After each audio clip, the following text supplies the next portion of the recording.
Anong pagkain ng tao ang makikita mo sa Antarctica?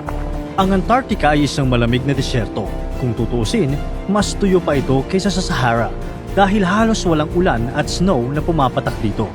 Ito ang pinakamalamig na lugar sa buong mundo. Mas malamig pa kaysa sa Arctic. Sa loob ng kontinente, pwedeng bumaba ang temperatura hanggang -60 degrees Celsius at kahit summer, bihira itong lumagpas sa zero. Wala kang makikitang kagubatan, taniman o bukirin. Yelo ang makikita mo kahit saan ka magpunta. Halos walang tumutubong halaman maliban sa lumot, lichen at kaunting algae na kayang mabuhay sa matinding lamig. At kahit ganito ang kondisyon, may makikita ka pa ring mga tao rito, mga scientists at researchers na nagtatrabaho sa iba't ibang research stations. Pero isa sa pinakamalaking problema, ang survival. Saan sila kukuha ng pagkain? Walang grocery, walang palengke, walang farm. Kaya paano nabubuhay ang tao sa isang lugar na walang tumutubong pagkain? At anong pagkain na makikita mo sa dulo ng mundo? Siguro iisipin mo, pagkain lang yan, pwede naman i-deliver. O kaya gumawa ng artificial farm sa loob ng building. Hindi ganoon kadali. Ang mga eroplano na nagdadala ng fresh supplies tulad ng mga military cargo plane gaya ng C-17 ay karaniwan lang nakakalapag tuwing Antarctic summer. Bandang October hanggang February kapag may 24 hours na liwanag at mas maayos ang kondisyon ng ice runway. Kapag winter, bandang March hanggang September, walang regular flights sa karamihan ng istasyon dahil sa matinding lamig na pwede ngang bumaba ng -60 degrees Celsius o mas mababa pa riyan, kaya halos tuloy-tuloy ang dilim at malakas na hangin. Kaya ang delivery, limited time only.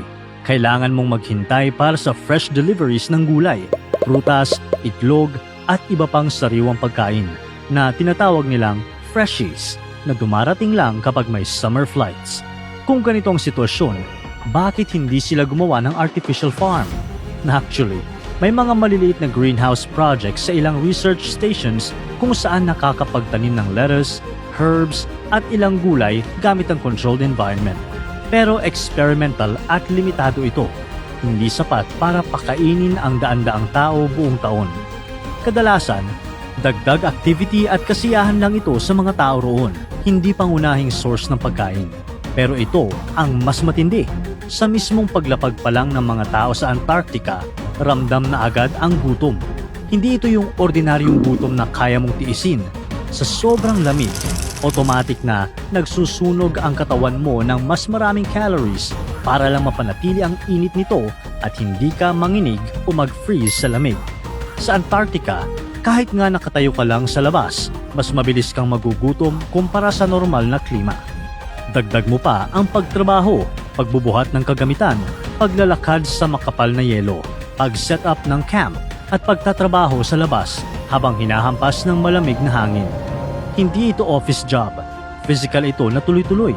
Sa normal na klima, karamihan sa adults ay nangangailangan lang ng humigit kumulang 1,600 hanggang 3,000 calories kada araw, depende sa edad at level ng activity.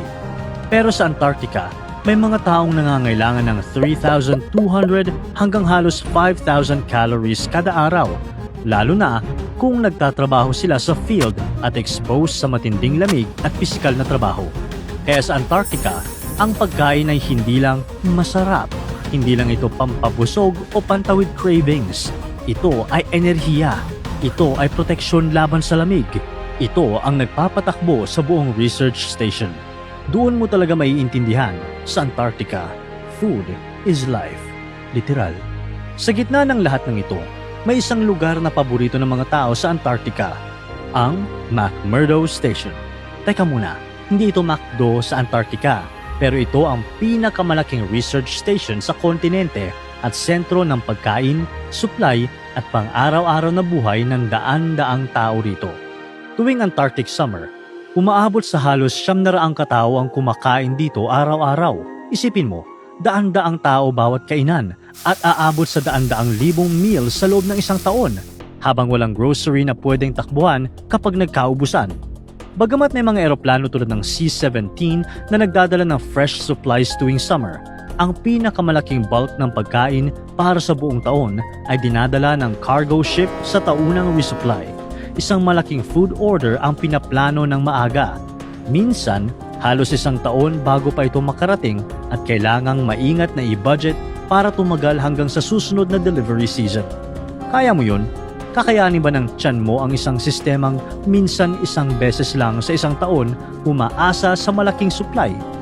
Dahil walang tumutubong pananim sa Antarctica, halos lahat ng pagkain ay nakaasa sa processed, preserved at frozen food.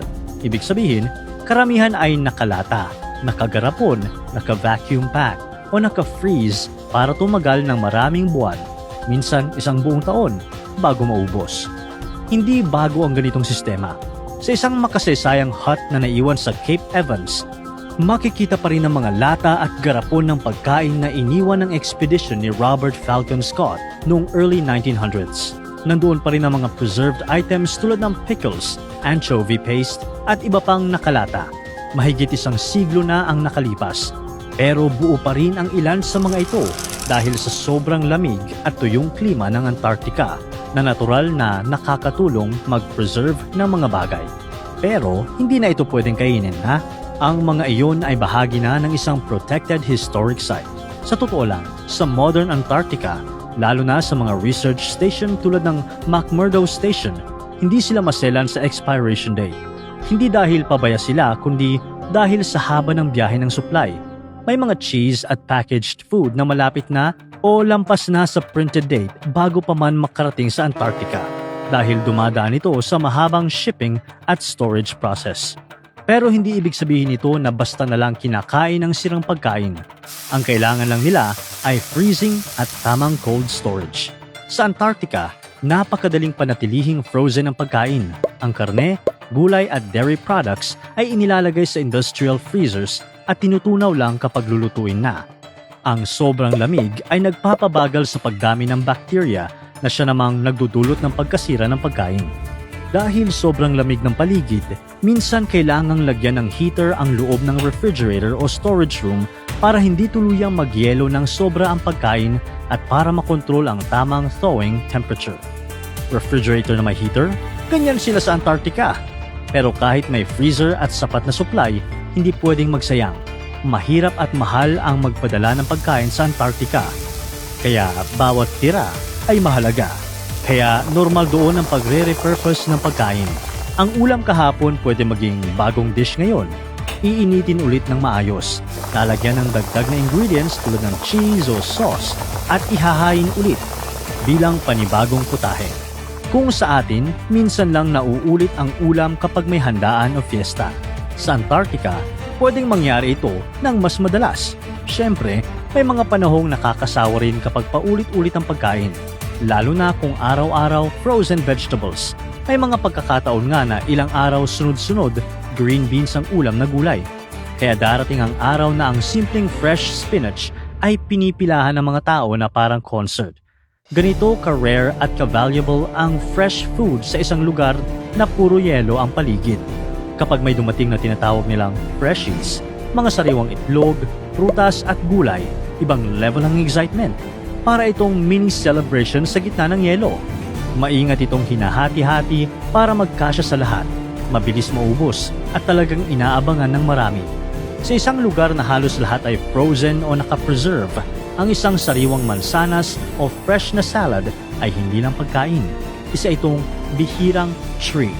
Sa gitna ng lahat ng ito, may mga pagkain na nagiging comfort food ng mga tao sa Antarctica. Dahil mataas ang calorie needs, maraming carbs ang inihahain, lalo na ang pasta at tinapay. Sa mga malaking station tulad ng McMurdo, may sariling bakery na araw-araw gumagawa ng fresh bread at desserts. Hindi ito basta reheat lang, talagang niluluto at binibake on site. At may isang pagkain na love ng lahat, ang pizza. Libu-libong pizza ang niluluto kada taon doon, fresh at mainit. Para sa maraming tao roon, isang slice lang ng bagong lutong pizza, craving satisfied na. Hindi lang sa main station may pagkain. Sa malalayang field sites kung saan nagtatrabaho ang mga scientist, dala-dala nila ang sarili nilang supplies.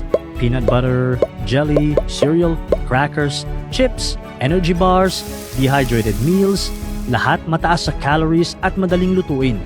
May mga camp na may maliit na kusina o grill. Doon nagluluto sila ng pasta gamit ang camping stove, nag-grill ng karne, at minsan gumagawa pa ng pizza sa pinaka-hindi pangkaraniwang lugar sa mundo. Sa Antarctica, ang pagkain ay hindi lang tungkol sa survival. Ito ay tungkol sa morale. Kapag pagod, nilalamig at homesick ang isang tao, isang mainit na pagkain lang ang pwedeng magpabago ng mood.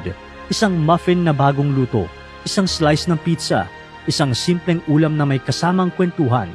Dito ang pagkain na ang nagiging sentro ng samahan. Ikaw, kakayanin mo bang mabuhay sa isang lugar na isang beses lang sa isang taon may supply ng pagkain?